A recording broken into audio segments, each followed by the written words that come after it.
somebody said the band was cool. So I went to the record shop and I picked up a bunch of CDs that had like Iron Maiden on them. Eddie made my life and my colleagues' life very miserable. And it's also special because you know what happens, but you don't see it because it's blacked out. And that's the most creepy stuff when your imagination starts, I think. Exactly. Ever since I was a kid, I really loved making pictures, and that's about it. I'm making pictures.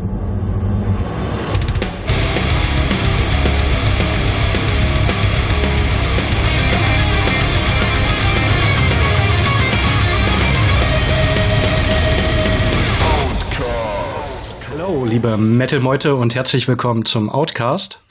Hallo, Witchell. Grüße. Und we switch to English now because we got a guest today. Hello. Eliran Kantor. Welcome, Eliran. Nice to meet you. How's your name pronounced? Sorry. How did you say it? Let's hear it one more time. Eliran or Eliran? Yeah, you said it right. Eliran Kantor. Eliran or Eliran. It's basically the same. I don't think nobody says Eliran. Yeah, maybe. Some people say Eliran, some people say Eliran. Both. All right, okay. Eliran. Maybe lots of people don't really know your name, but probably know your work as you are a cover artist. Mm-hmm. How would you describe your work? How would I describe my work? I think my work changes all the time because, as you said, I work mainly with bands. So I try to fit myself to each and every one of the records I do.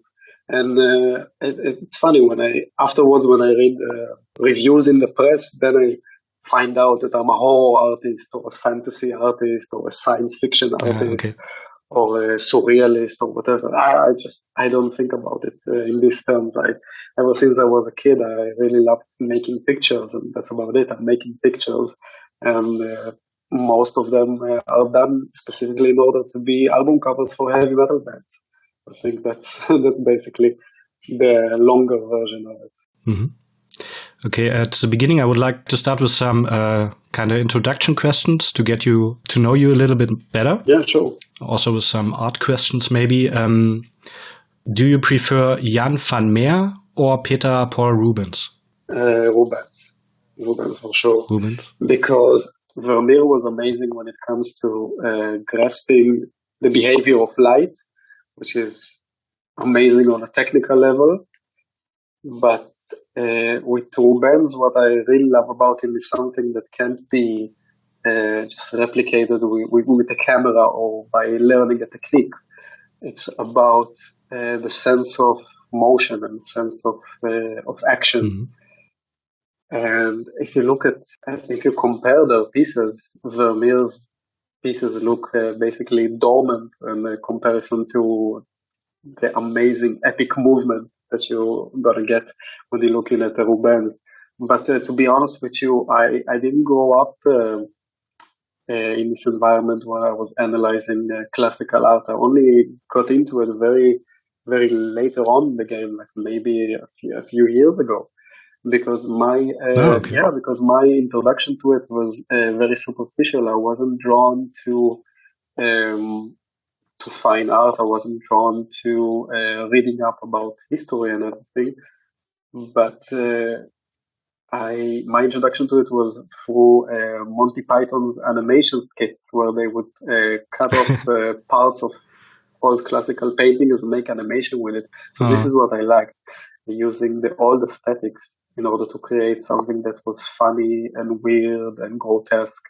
And over the last few years, I started going back and catching up with the basics, just because I was familiar with tons of these pieces, but on a very, very superficial way, which I still am. If you ask me a few more questions about Vermeer and Rubens, I can maybe squeeze out a couple of more minutes out of it. But then if you ask me again, like we talked about Manowar 5 minutes ago, I can blab on and on and on about heavy metal bands. So yeah, I'm still very much into learning, into observing, into absorbing all of this rich culture that now we have amazing access to. Because I remember as a kid, my dad used to come back from business trips to Europe, and he would go to museums and buy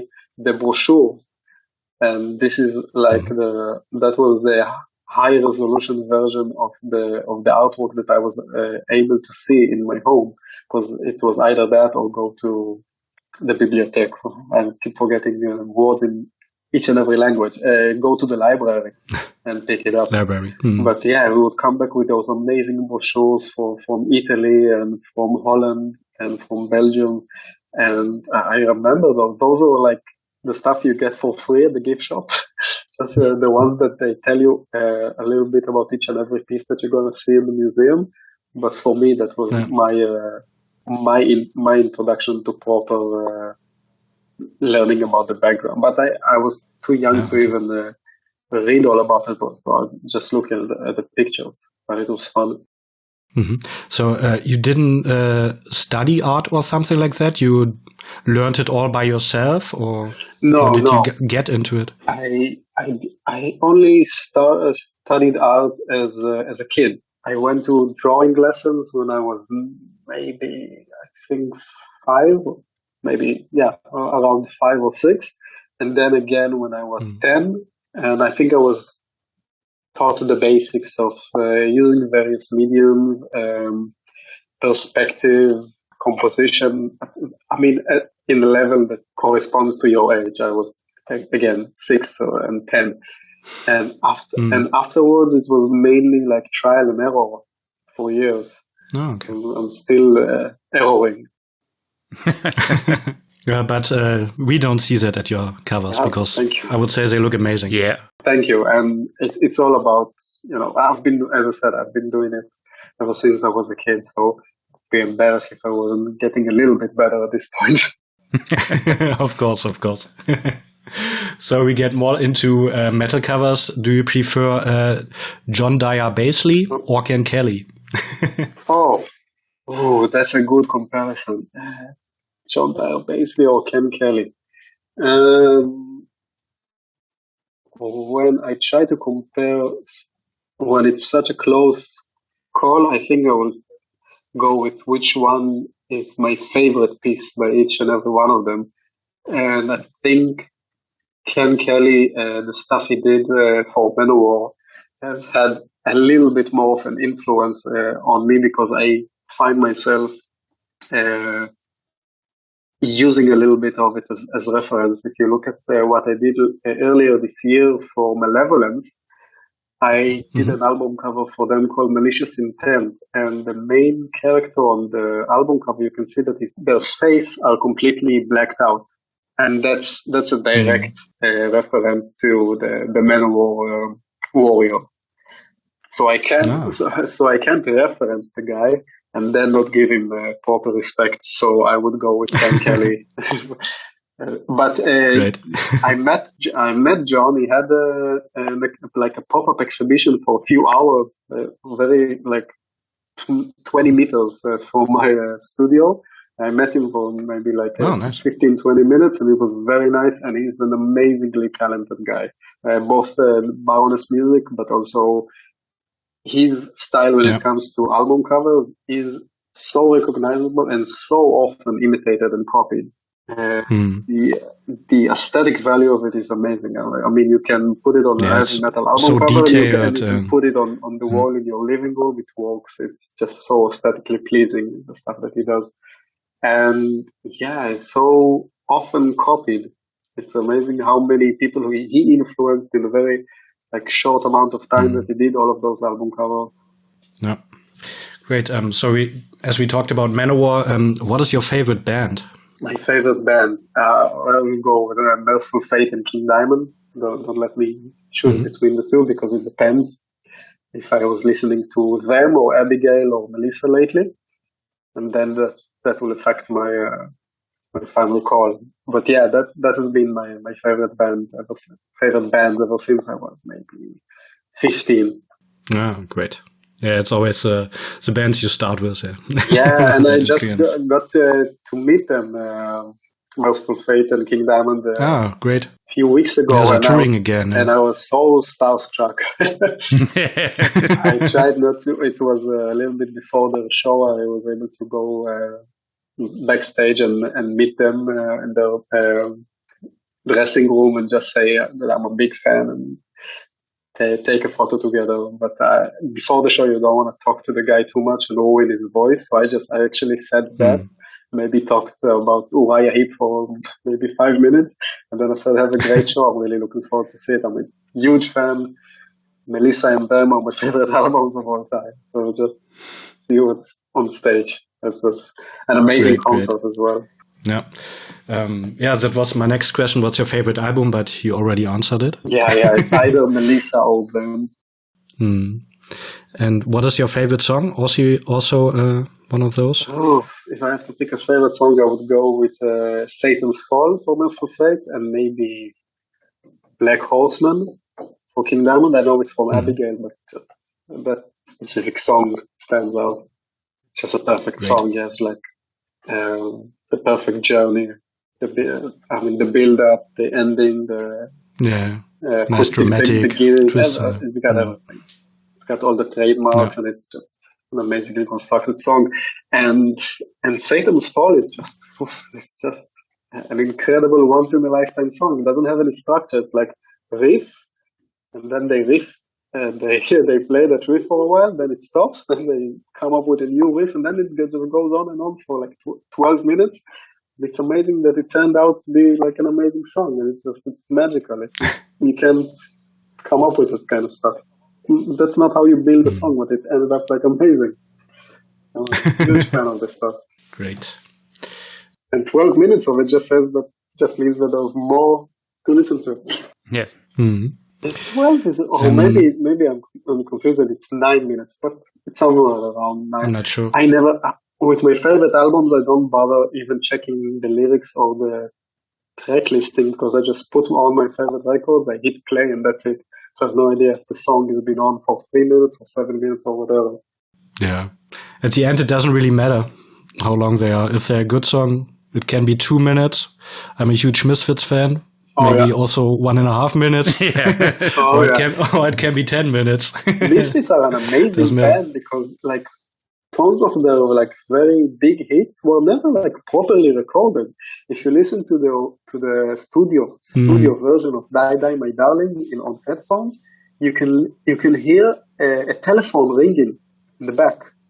Oh, really? I didn't hear that. Check it out. Today. If you listen to that, there's a phone ringing, and somebody just, I don't know, maybe they recorded it at like rehearsal, at sound check. I have no idea how they recorded it, but it became so influential. It influenced so many bands. It helped create thrash metal. It helped create some of the biggest bands in the world, like Metallica and everything. And now the Misfits are playing stadiums. And they never bothered to even properly record the stuff until like maybe the 2000s. Especially at the beginning, but yeah, it was end of the 70s and didn't get money or maybe not the equipment. I also read that Doyle started playing with a bass amp instead of a proper guitar amp, and they got a really cheap sound, but it was special for them to get that sound. Yeah, and it has soul.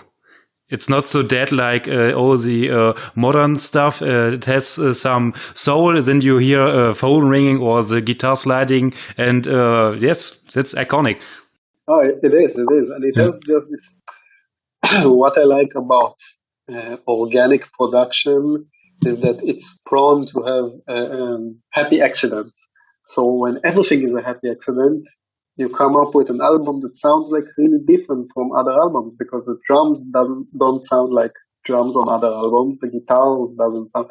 Everything sounds different, and it gives it its own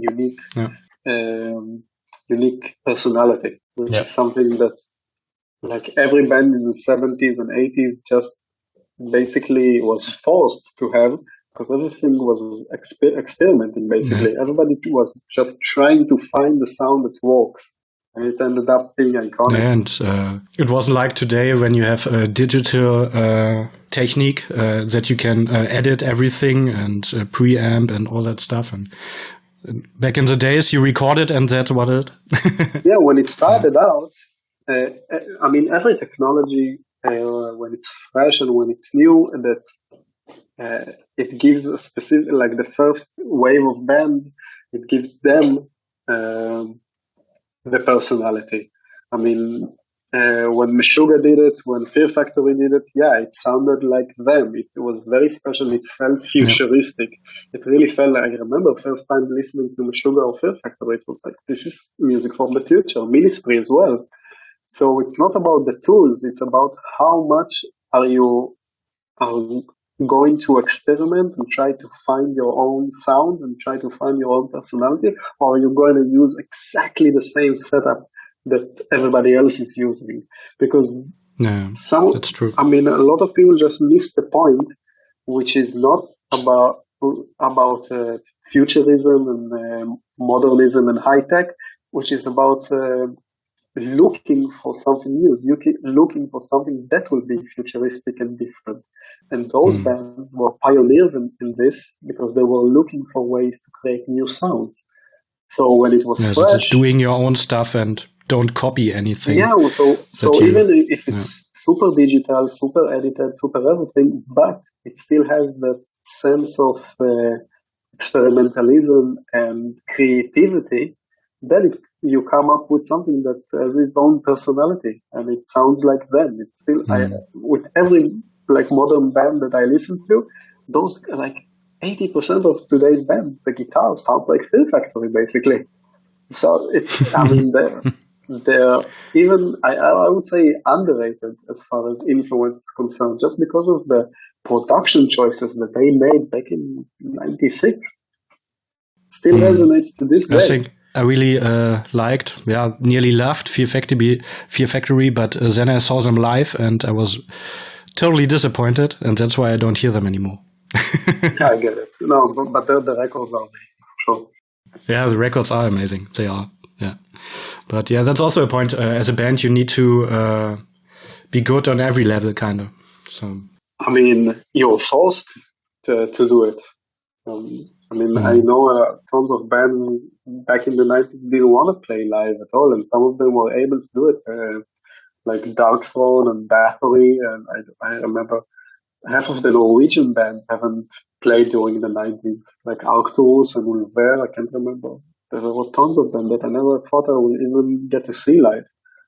But yeah, if you want to do it professionally, some of those bands will say, I hate performing, I hate touring, but you have to take it. I mean, I can understand that, but for me, what makes music special is to see it live. So for me, a band who's just in the studio can be good, can be great, but there's something missing if I don't get the opportunity to see them. Yeah, I get because it. I want to see how they perform it and how they recreate the sound maybe they got on the record, because sometimes it's also different as it is on the record. So some bands for me, that's special. Some bands are better live. I remember yeah, of course. When I can remember when Anathema stopped being metal, they became very much alternative rock. I stopped paying attention to them, and then I saw them at Grasspop, and I just loved it. And the show was so good. And the same thing with The Gathering. The Gathering, when they stopped being metal, I bought a few of the records, and then it just didn't grab me the same way.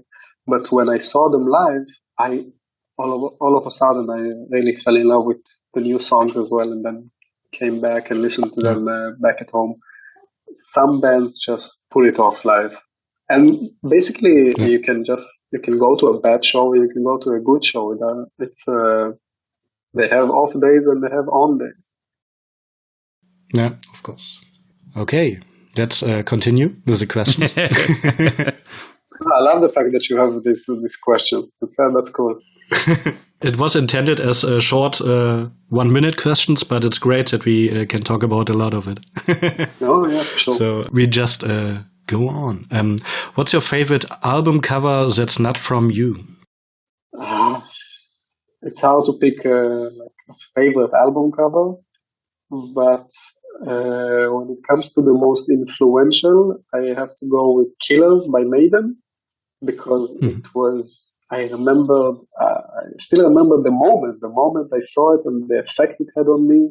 and how much I just grabbed it and I said, okay, I don't need to even listen to a single note out of this record. I remember I saw the name of the band on Beavis and Butthead. Beavis and Butthead said the band was cool. Yeah. So I went to the record shop and I picked up a bunch of CDs that had like Iron Maiden on them.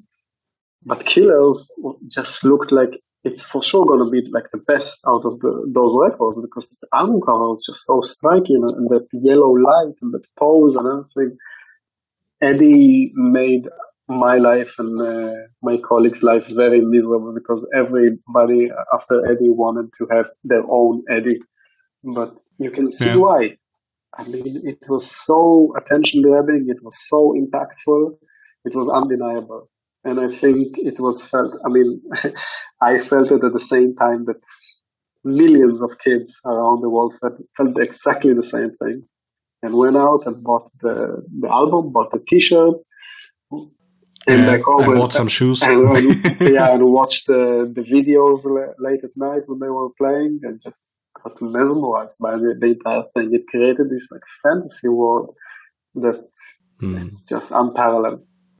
Yeah, that's great. Yeah, but we was the same. I went to the record store and picked up an Iron Maiden CD and saw it. The first one I bought was Rock in Rio, and this was the one where Eddie is a stage, and it looks so cool. And I think I have to buy this CD. I don't know which music they make. Maybe it's shit, but it's lucky it was not. It's one of my favorite bands, and yeah, it was. The Eddie is so iconic, and I think it's one of the most metal mascots you have, especially at Snaggletooth, but you have Eddie, and everyone knows Eddie, and he's so cool.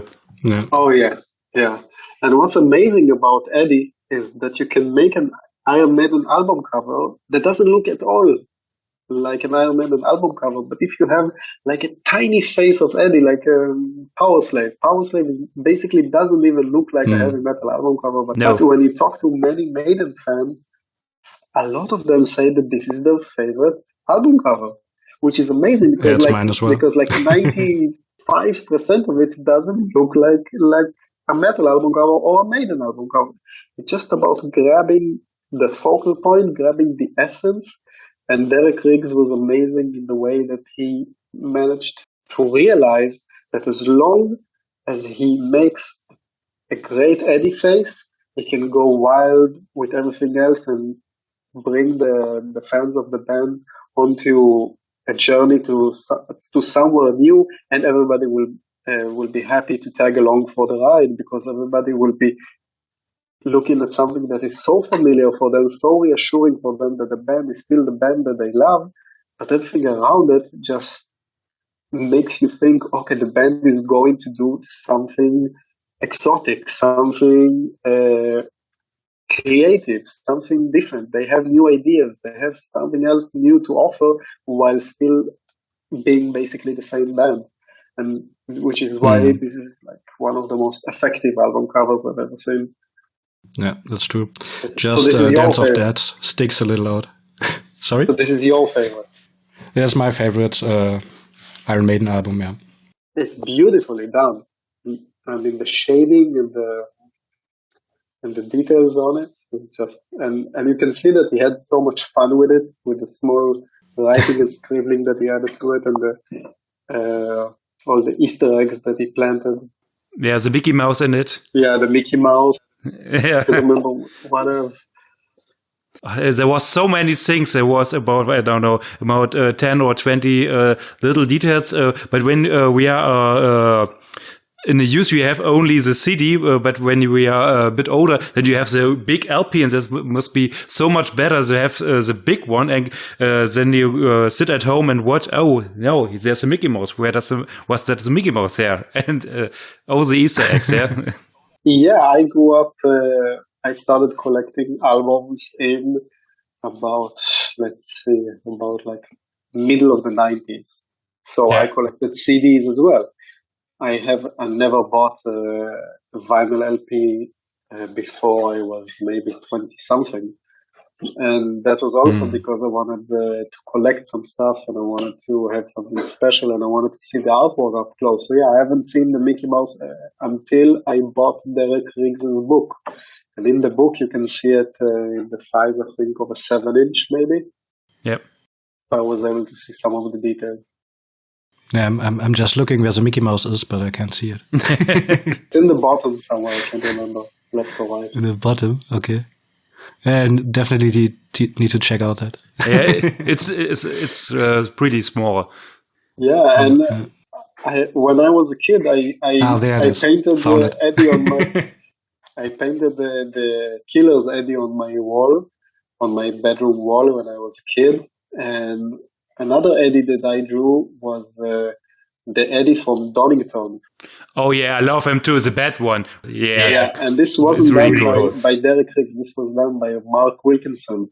And I just had the pleasure of spending a weekend with him in Bloodstock Festival. We had a group exhibition together. So it was so much fun to just spend breakfast with the guy and asking him tons of questions about this specific album cover, because I redrew it on my bedroom wall when I was 16. And he told me the story about how it was originally done as the poster for Monsters of Rock. Donington used to be called Monsters of Rock. So he just did the poster. He was commissioned by the festival, not by Iron Maiden.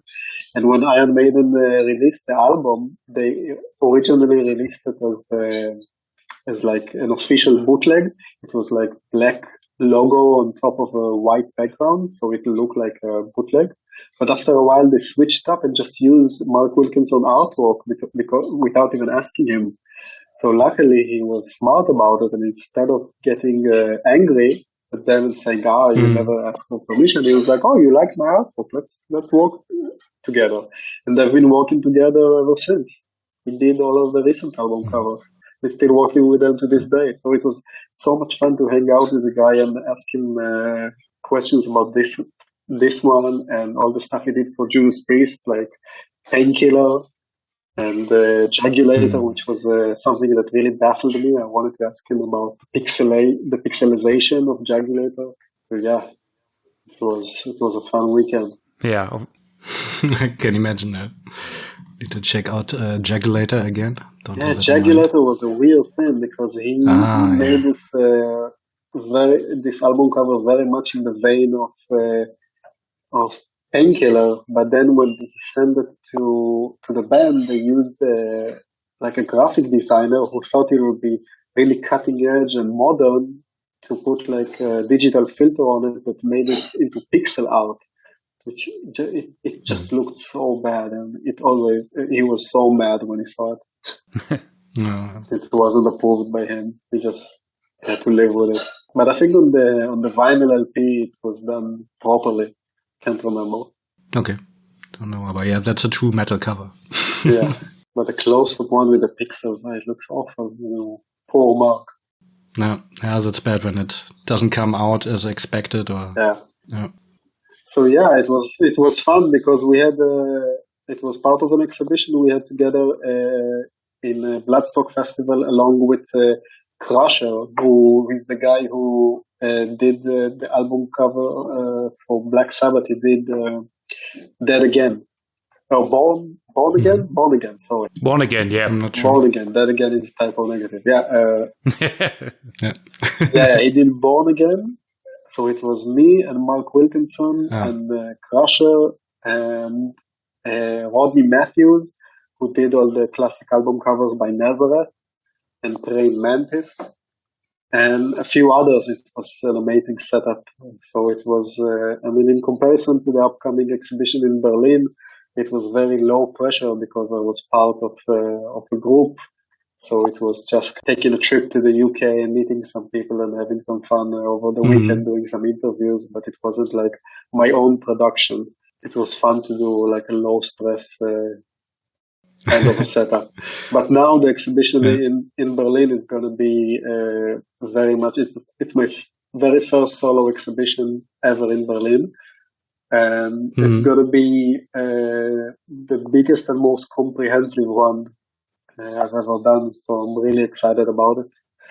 It's in a couple of weeks. Yeah, already. Yeah, it starts this month at the 22nd of September. There's the grand opening, and then you can go there until the 27th. Yeah, the grand opening event is on the 22nd, and then the exhibition is open to the public the 23rd until the 27th of September. It's here in Berlin. It's in Papelali 69 in a gallery called Erste Gallery. And I'm going to be there throughout the entire time. It's going to be open daily from the morning until the evening. Everybody's invited. Yeah, go there, people. I'll be there. You need to be there too. Yeah, and you did an exhibition in Liverpool as well. Your own exhibition, is that in Berlin your second solo exhibition, or did you something? No, I had a few solo exhibitions. Before? The first one I had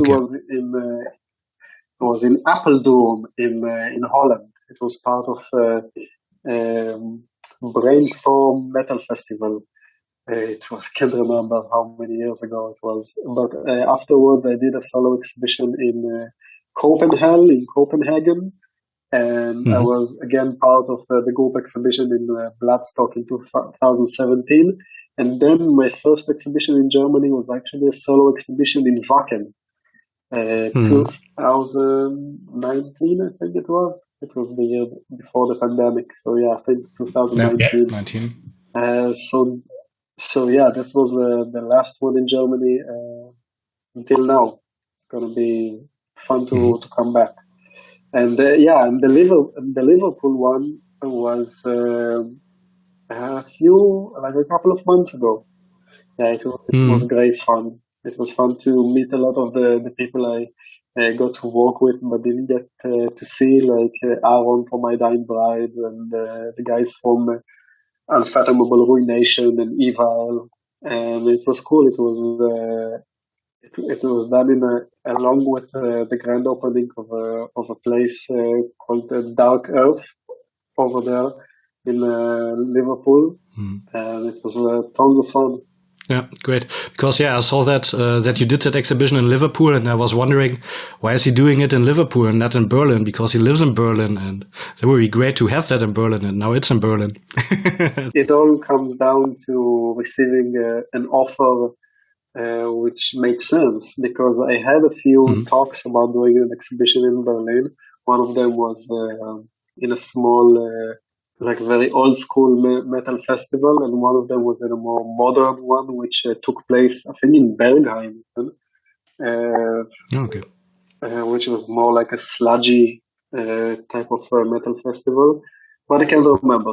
At some point during negotiations, you figure out that maybe, because this is very, very much a new thing to have an exhibition in metal festivals and in metal venues. So sometimes the promoter doesn't realize, whoa, I don't even have the proper lighting to do this. So let's talk again next year. Let's think about where exactly can we use it, which wall, which space. Can it provide enough space for the amount of pieces? Because the infrastructure for bands is very easy. There's a stage. The stage is there for 30 years already. We know that if a band comes, there's a place for them.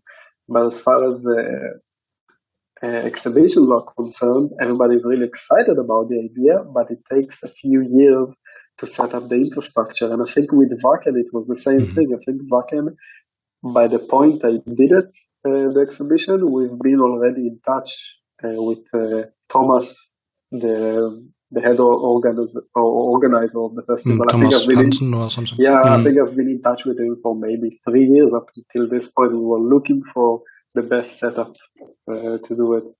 And in other festivals, it was the same. I think in Copenhagen, they had to buy a tent and create a tent specifically for the exhibition, which was there for the first year. And now it's been going on for a few years since. I mean, they use the same tent. They have the infrastructure now, and it's already in place now, which is cool, because now I can come back and everything is not set up for the first time. Yeah, that's true. That it's completely different if you work with, let's say, the music industry instead of the art industry to set up those things.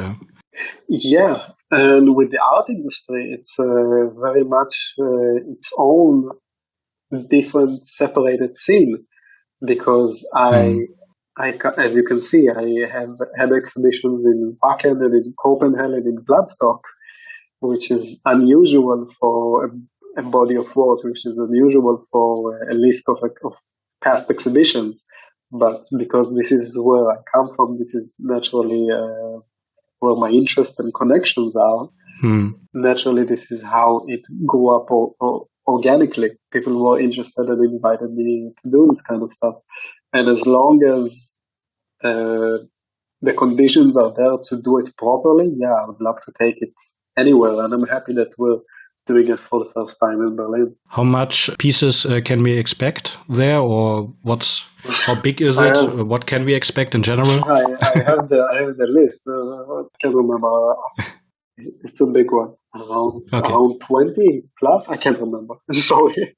Because we had the plan of the walls, and we've been keep on adding like one piece after another. And when I say we, my wife Nicole is organizing the whole thing. She's in charge of basically everything that is not painting the actual artwork, which is such a relief for me because this is so out of my wheelhouse, organizing events and taking care of small details and making sure that everything looks elegant and nice. I'm the complete opposite. If I'm in charge of things, you're the creative part, and she's organizing everything around it. So every time she's in charge of something, like, I said, this looks so nice. This looks so elegant and professional. And she's like, what did you think about doing it? And I was like, if I was to do it,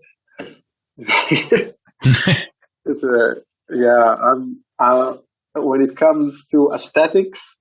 I don't even decorate my own house. It's just my sense of aesthetics is basically concerned around the square that I'm working on, what's going on inside the square that I take as my mission for years now, and outside of it, it's just I lack the drive and ambition, and I think also the talent to pull it off. So you need a clean surrounding, and you put all your creativity on this small square. I think it's better when you let people do what they're good at. And I know it's nice to have control over everything and say, okay, no, I'm gonna have this thing exactly as I want it. But sometimes you have no preference. It's not like I have a grand vision about how drinks should be served, or the type of, even the frames. My wife Nicole helped me pick out the frames. I was like, wow, I didn't even think about putting up in this frame. In my very first exhibitions were no frames at all. The ones afterwards that like, I just want black, the same black frame, same size for everything. And I had. But yeah, that can make a total difference if the frame supports the picture, or if it suppresses it. And while working on this one, Nicole just said to me, "Why are they all the same size and they're all in the same color?" And I was like, "I don't know, it works, I guess." And then when we tried introducing more colors and more sizes, like, wow, it looks so much better. And it's like, yeah, of course it does. And I'm like, okay, who would have imagined? Some aesthetics are beyond me. If I need to pick up my own pair of pants, I hate shopping so much. One of the worst things I can't stand in life is go shopping for clothes or shoes. I hate it. I think all shoes look horrible. All of them. None of it looks good. So I just got today 2 new pairs of shoes. So. And I mean, some stuff I just don't have a taste in. I just don't have a preference. I'm like, whatever. As long as it doesn't offend me with how ugly it is, I'm just whatever. I'm very picky about what's going on inside my square. But other than that, yeah. But yeah, that's kind of interesting because I think a lot of artists express themselves not just through their art, but also through how they look and all that stuff and how they live and all that. yeah, But, I'm the opposite. I usually have the same haircut for like years. Now I have my hair growing long, but before it, I had like the exact same haircut for years. Because like I just don't want to make this decision. I made it once, and just I don't have any passion for hairstyling.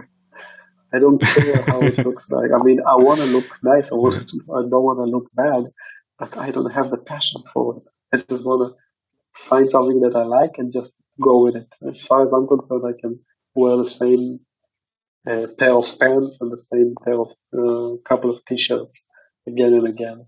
Yeah.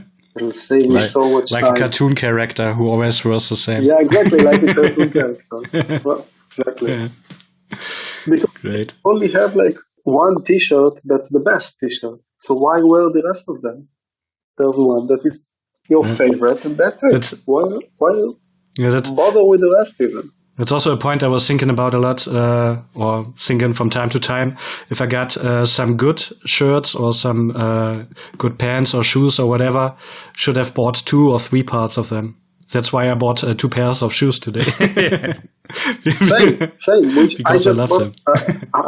I just bought the same pair of shoes like 2, 3 times, maybe. I can't remember. Maybe 2. You see, I'm not even involved in buying the shoes. So I don't even remember if we bought 2 or 3. But yeah, I like the shoes. But once I find something that I like, I'm just, as far as I'm concerned, just wear the same thing again and again. Let's buy 5 pairs of them until they outlive me. Let's come back to your art, kinda. Do you know how much covers you did already for bands? I have no idea. It must be over 200, maybe around 300 could be. That's huge. Because when I started out, I very quickly wanted to focus on doing only album covers. I didn't want to do booklets anymore. I didn't want to do logos. I didn't want to do flyers. I didn't want to do t-shirts. So I've been doing this ever since. I've been doing this full time ever since I was 20, I think. So it's 18 years now. 18 years. You started with, I think, a solitary trail of omission. Yeah, that was the first one. This one I did before I did it full time because when I did the solitary one, I think I was 17, maybe 16, can't remember. But I was just fresh out of high school or still in high school. So it wasn't a job, it was just, I made like 2 album covers a year. Especially in the last, I would say 1 or till 3 years, it feels like nearly every week or at least every month there's an album coming out with one of your covers. Yeah. It's great, and it's also a broad span when it comes to bands. I mean, of course, it's all metal bands, but there's a great span, as you said.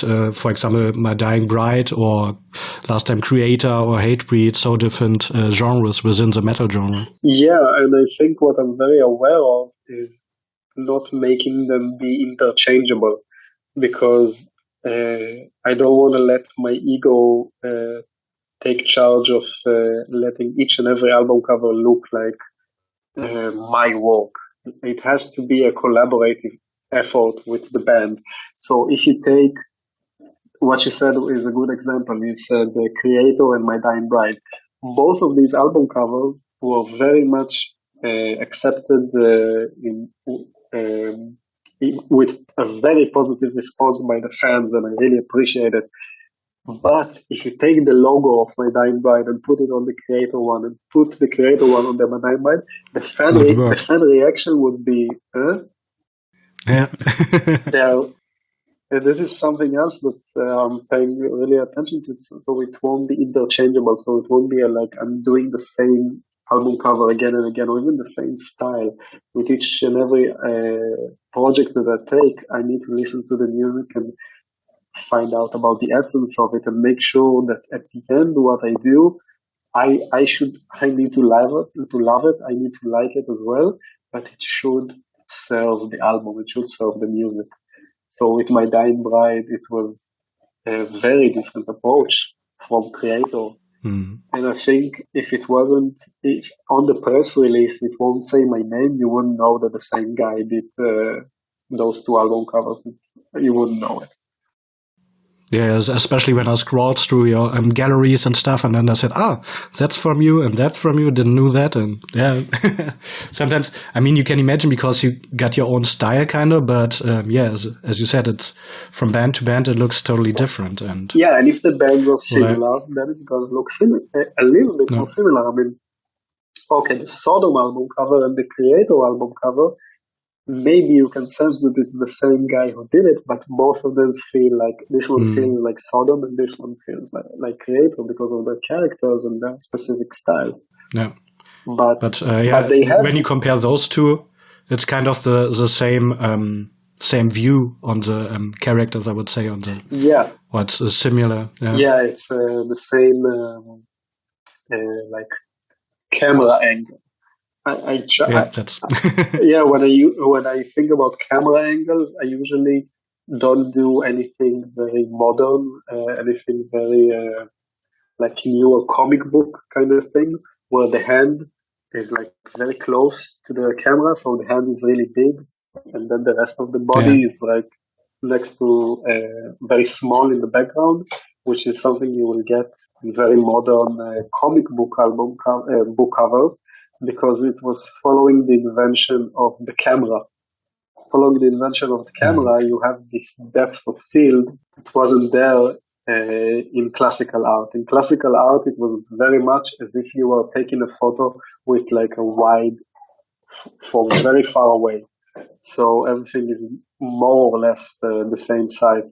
So all of this very dynamic depth of field was something that for me, really dates the artwork. It really gives it this modern aesthetic, and you can sense that this is something that was done from the maybe 70s, 80s forward.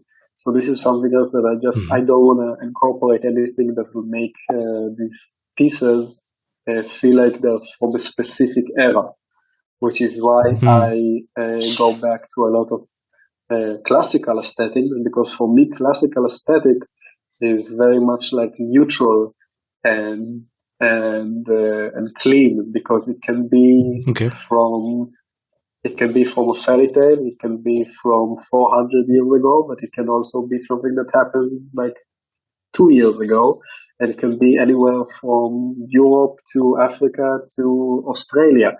As long as you don't put specific clothing on the characters or modern technology or anything, it can be everywhere.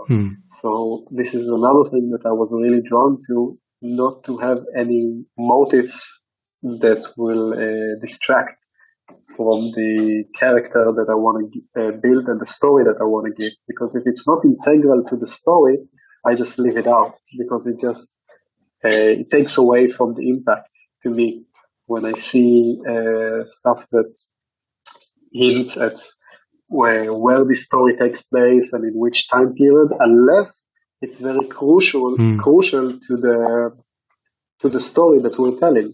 When I did the XDEO album cover, the Immortal Wars, this is about a very specific war, the Carthaginian War. So it has to look the part. You have to get the Roman because clothing. it's a themed band and plays in that era. Yeah, so you have to. So you have to really grab those details, right? Because this is a very much historical depiction, which is what the band is after, which is what you're trying to convey. Yeah.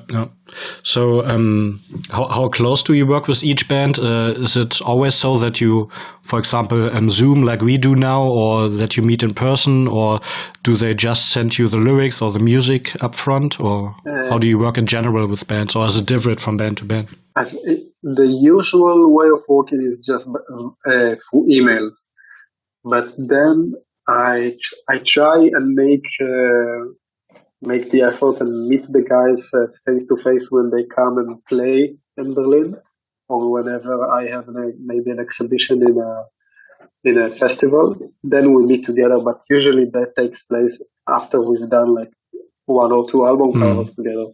So the usual way is just working for emails, which is good for me because it provides me with documentation, provides me with a written history of what we talked about and what we agreed on and what we said we're going to do and everything. And because all of those details are very crucial, because otherwise you're just going to spend a couple of weeks painting something that at the end is like, what? This is what we said we weren't going to do. So it's very important to me to be efficient when it comes to communication, because I don't have this amazing memory when it comes to whatever somebody else was saying in the conversation. It's hard for me to memorize all of this. But when it's in writing, it's very much just there for me to revisit. Okay, and the bands are coming to you and said, now we're having this album and this is the way we want it? Or do you say, come on, give me your music, I listen to it and create maybe a little artwork and this is the way we maybe can do it? Both of them. I ask in advance, do you have a specific concept? Because usually when the band comes to me, they have the lyrics written, or maybe the album title. So whatever it is that they already have, I said, let me know all of those details about the album cover. And some of them even have the concept ready in advance. But I think most of my work is very much based loosely around the music, the lyrics, a vague theme, let's say, not a concept, but a theme. The band will come to me and say, this next album is about the suffering of humankind, or about losing a loved one, or something like that. And then I'm left on my own to come up with an original and memorable visual representation of it. Okay. Which is ideal for me. Okay, let's talk about an example. For example, with Venom Prison. Yeah. I think the first two album covers you did based on the lyrics, and I saw an interview for the third album cover. You were influenced by your grandfather's history, kind of, isn't it? Yeah, it is. Because the last Venom Prison album had a lot of lyrics that dealt with the lives of people in incarcerations, people in jail, in prison, in detention camps, and that's the link. Okay. Yeah, and I immediately was taken back to my grandfather's stories from World War II, when he was telling. I mean, he wrote a book detailing his biography from the war years later, and one of the things he said was that he and the Angel of Death became friends during the war, and he got so desensitized to death, to see his entire family being sent out to die, and he was just he considered himself the old self of himself dead, and he was reborn during the war, and he was no longer the same person because he was desensitized to the worst horror you can think of. And so I really wanted to grab the moment when a person is losing it, he's being so overwhelmed with horror surrounding him, that is the moment that the circle of violence is very much being implanted into him, and it's something that he won't be able to shake off, and it goes in circles again and again. And it's something that for years I wanted to do something about this topic, but I was never able to really grab a motive that will encapsulate it without being cliche or gorish or look like horror art or something that just disrespects the concept. until I lay down in bed one night and I wasn't able to fall asleep. And I was lying on my side like this with my eyes fully open because I was just so awake and I couldn't fall asleep. And I was just, if I would take a photo of myself or somebody will watch me from the side, he will think I look like a total weird creep right now because I just look so. It was such an intense pose. Yeah, it is really intense. The eyes are staring at you directly. That's and basically, crazy. A few days later, I modeled for this thing. I took a photo of myself lying on the couch in order to grab the eye expression, which is what ended up serving as photo reference for the album cover. And it was really important to me to incorporate the other figure that shuts down the face, the mouth, because it was also about not being able to speak, so you won't be undetected. It's a horrible scenario and horrible feeling, and I wanted to give this concept real justice. And it grew up to be one of my personal favorites, and I'm happy you say you love it too. Yeah, it's so kind of oppressive. You feel beklemmt. Yeah. So yeah, it looks great, but you can't get a bad feeling, like a shiver down your spine, kind of. Yeah, because it creeps a little. It's something that I had to deal with over the last few years. That a lot of people have pointed out that their favorite stuff of mine is the creepy stuff and the horrible stuff and the stuff that scares them and the stuff that gives them a bad feeling. And it was weird for me to think of myself as a horror artist because I grew up, maybe I was a fan of the Elm Street movies, but that's about it. I'm really not a horror buff. I've never seen Halloween. I've never seen Friday the 13th. I maybe saw half of The Exorcist. I'm just really not really deep into horror movies, but sometimes you just you do what comes naturally to you when it comes to thinking about stuff. And I think the stuff I think about that stands out is the creepy, horrible stuff. Yeah. Also, my favorite cover is the first one in prison, Animus. Oh yeah. And it's also special because you know what happens, but you don't see it because it's blacked out when they cut off his testicles. Yeah. And that's the most creepy stuff when your imagination starts, I think. Exactly. This is why I try. I'm happy you said it because this is. I always try to be not so blunt about violence or shock or horror, but instead use subtlety even when it comes to a concept like this, because your imagination will fill in the gaps with what is right for you, and it's the best. There's nothing that is more right for you than what your imagination is going to fill those gaps with, which is why the book is always better than the movie. Yeah, right.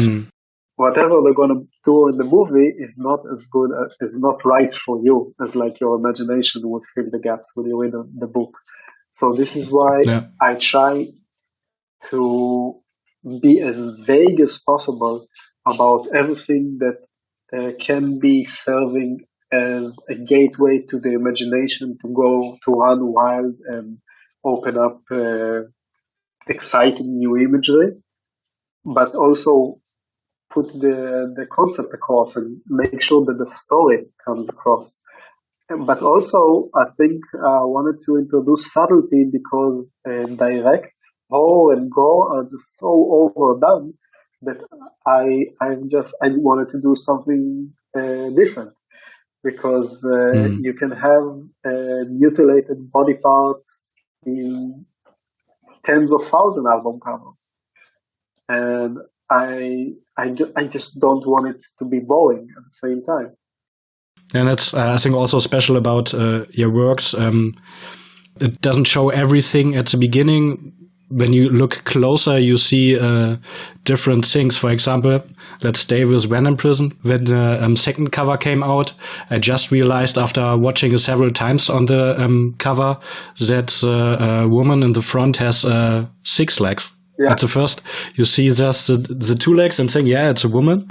But then you see it's she gives birth to spiders, and of course she has 6 legs and 2 arms, so that makes 8. Yeah.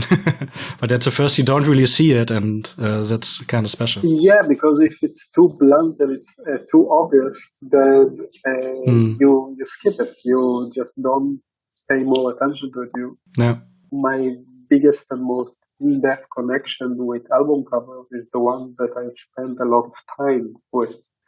So one way to achieve this is just taking tons of details, which is also something that can become boring at some point if so many people have done it.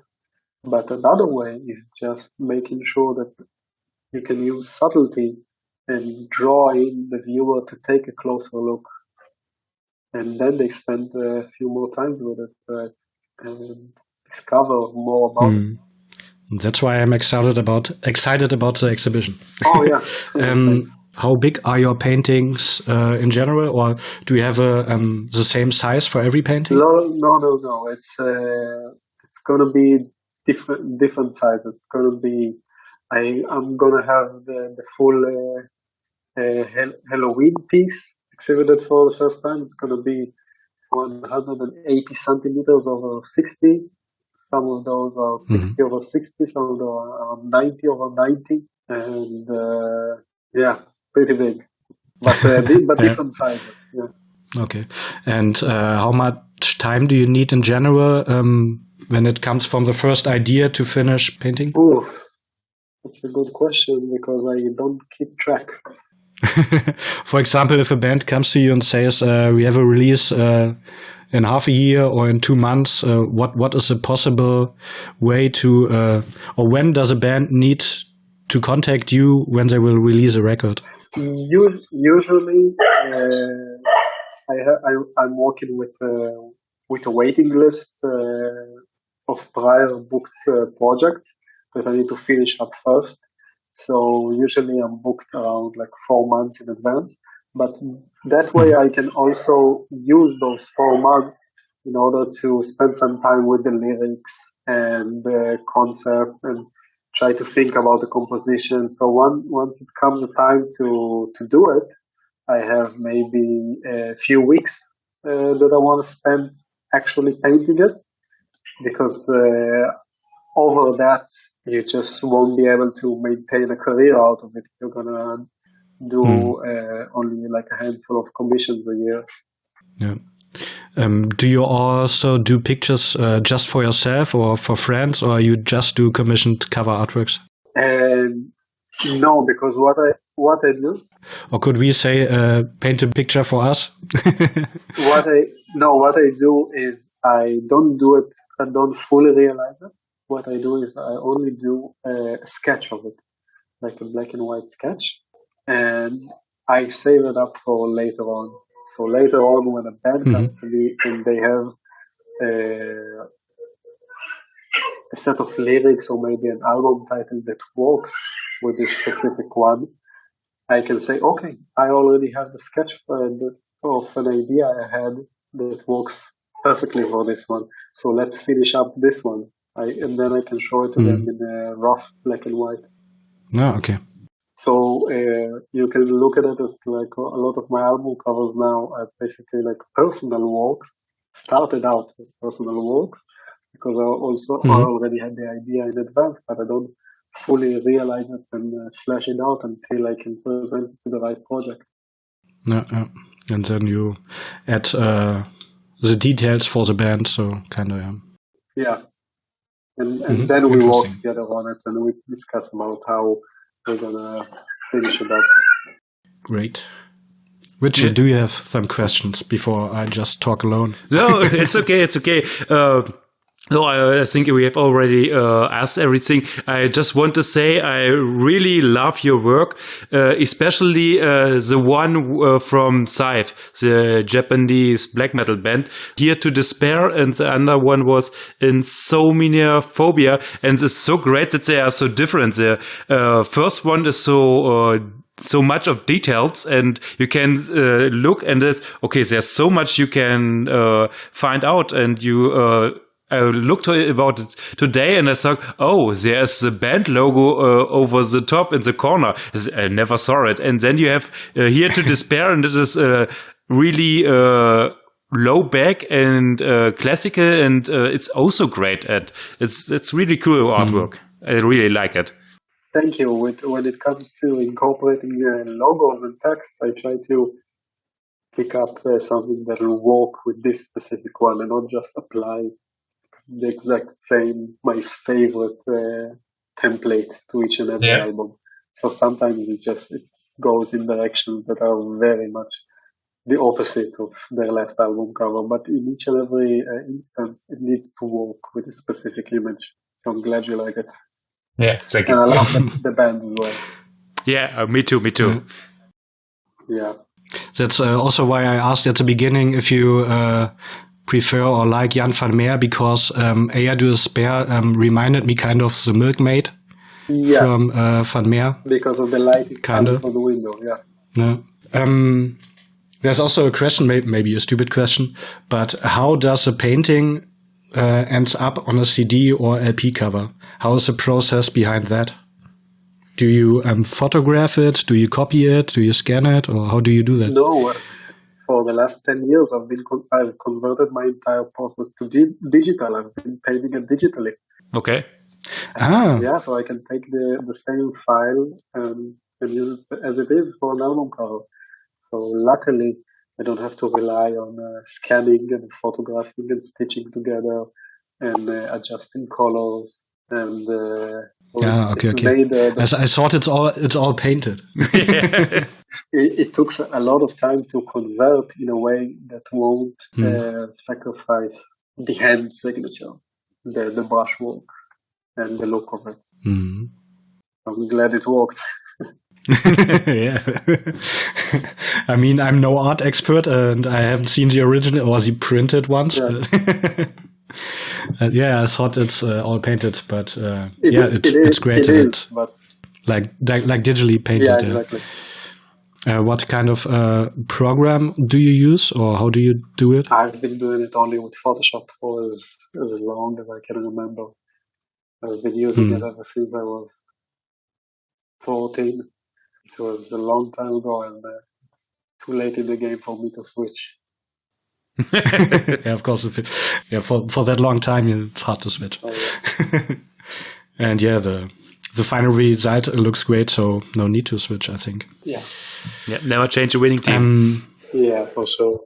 I'm sorry that I need to cut it out, but I have to go in a few minutes. But it's been a pleasure be on the podcast. Thank you. Yeah, thanks for your time, and we spent a lot of time. We don't want to waste your time. No, it's not about it. Okay, just one final question though. What's next? What you're working at the moment on? If you can talk about it. Can't remember. Me and Devin Townsend have been working on an album cover for 5 years now. Oh, okay. Yeah, I've been doing a new Incantation album soon, a new Atheist album cover. I can't keep track of what I can talk about and what I can't talk about, so yeah, it's better for me to shut up. Okay. If you go to my website and you go to my contact page, there's a link saying complete list of credits. If you click it, you can see some coming soon listings. So that's where you can see some stuff and get we check that out. Some sneak peeks into what's coming up. Mm-hmm. Okay, well then, thank you for your time again, Eliran, and thank you for your work. Thank you. Thank you for your work. Congratulations to you, and looking forward to see you. Yeah, thank you. Yep.